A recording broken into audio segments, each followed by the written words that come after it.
By actively choosing to sacrifice his starting role and by hulking out over the summer, Grayson Allen could be a legitimate contender for Sixth Man of the Year. On day 12 of our Suns season previews, we're going to be talking about Allen's game, how he had a career year, and how he can build off that despite coming off the bench. We obviously have to start with Allen's career year shooting the ball.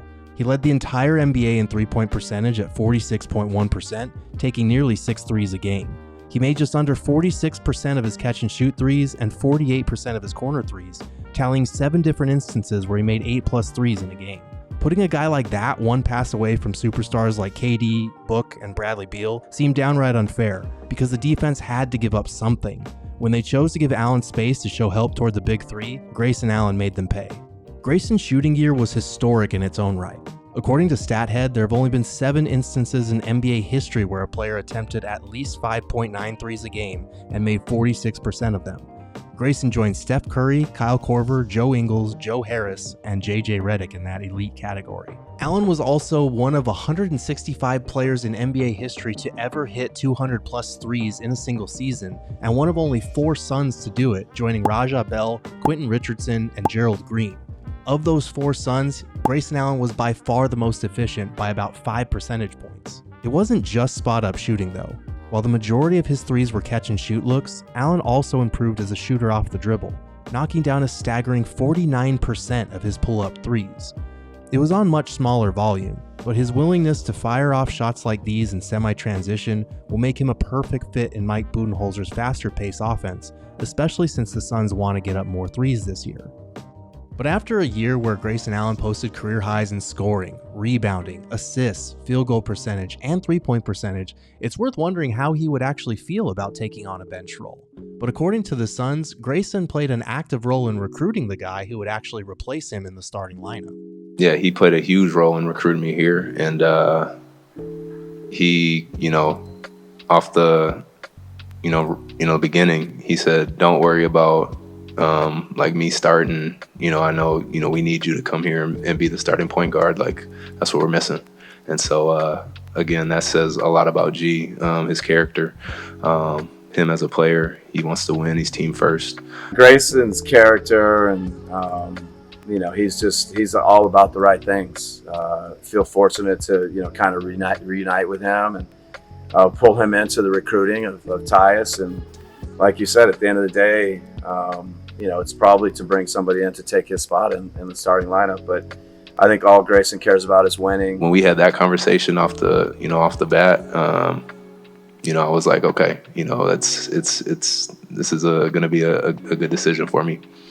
It doesn't matter if Grayson's a starter, if he's coming in, he's going to be Grayson at all times, and we need him to do that. And I'm sure he'll adjust well no matter what the lineup may be.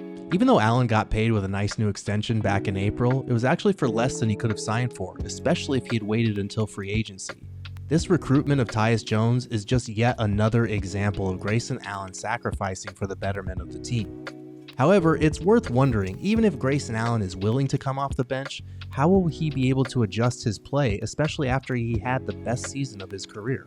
The reason it's a question worth asking is the gravity of the big three gave Allen some of the best looks of his career. Just watch how defenses struggle with picking their poison, and the result of paying too much attention to KD, Book, or Brad made Grayson a thorn in opponents' side. It was a mutually beneficial arrangement, and Allen ranked in the 86th percentile in three-point openness rating, as well as the 93rd percentile in three-point shot quality. It's fair to wonder whether he'll still get those high-quality looks coming off the bench, but for his part, Grayson doesn't seem too concerned about it. I had a great year last year, and I feel like I've gotten better. So me looking at Tyus being the starter, like that, I just feel like our team got a lot better. I'm still the same player, better player. So I'm happy our team got a lot better. I'm happy Tyus is on our team. I'm looking forward to how we look out there, having him as our point guard. I couldn't be more excited to have him on our team, and I'm okay with what comes with that. Even though Tyus Jones will be the new 5th starter, that doesn't mean that Grayson will never play with last year's starting lineup again. And if anything, Mike Budenholzer should lean into it, since that 5-man group outscored opponents by 11.1 points per 100 possessions last year, which was the 4th best net rating among all lineups that played at least 300 minutes together. Good news is Grayson Allen was the Suns' first sub into their preseason debut, so even though Nurk missed that game and there was a center that checked in as well as Grayson Allen, it's encouraging that Mike Budenholzer is thinking about making Grayson his first sub in for Tyus Jones so that they can tap into what that group did last year as a dominant 5-man lineup. But even if Grayson has to go back to being more of the movement shooter he was in Milwaukee, he grew as a secondary playmaker last year, and that can help any lineup that he's in, whether he's with the big three or with bench-heavy groups. Allen's 3 assists per game don't sound like much, but he was rarely a focal point in the offense or a primary creator. His ability to attack closeouts and either dump it off to a big or find open shooters on the perimeter speaks to his growth with his court vision, his ability to put pressure on the defense with his drives, and his decision-making in the paint. Allen said at Media Day that the Suns have been using him a lot more as a screener for the big three, which is something we didn't see enough last year. Aside from the obvious benefit of being a deadly pick-and-pop threat whenever the defense loads up on one of Phoenix's stars, Allen was a good playmaker in those situations, kicking it to open shooters and driving past hasty closeouts to find one of the bigs near the basket.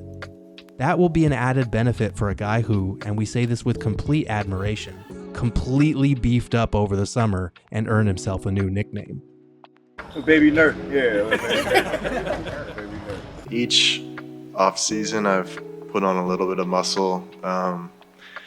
And this off season, I started lifting a little bit sooner than I have in the past. So a little bit of it was unintentional. Unintentional is full. I know I think my listed weight is still like 195 or something, and I'm nowhere close to that.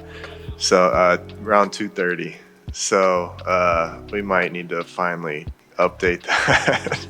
He's good. As long as he can shoot the ball, I don't care how much he can. Grayson said after all the hip injuries he's dealt with, putting on more muscle was about establishing a stronger base. He said he's actually more comfortable 5 to 6 feet behind the three-point line after working to expand his range this summer, and anything at the three-point line now feels more like a layup. That extra strength could also help him on the defensive end if the Suns need him to tackle bigger defensive matchups, because again, and we say this with complete respect, the man totally beefed up this summer. Say it with me! Beefcake! Beefcake! Beefcake! Beefcake! Beefcake! So will Grayson Allen put up the numbers to actually win 6th Man of the Year?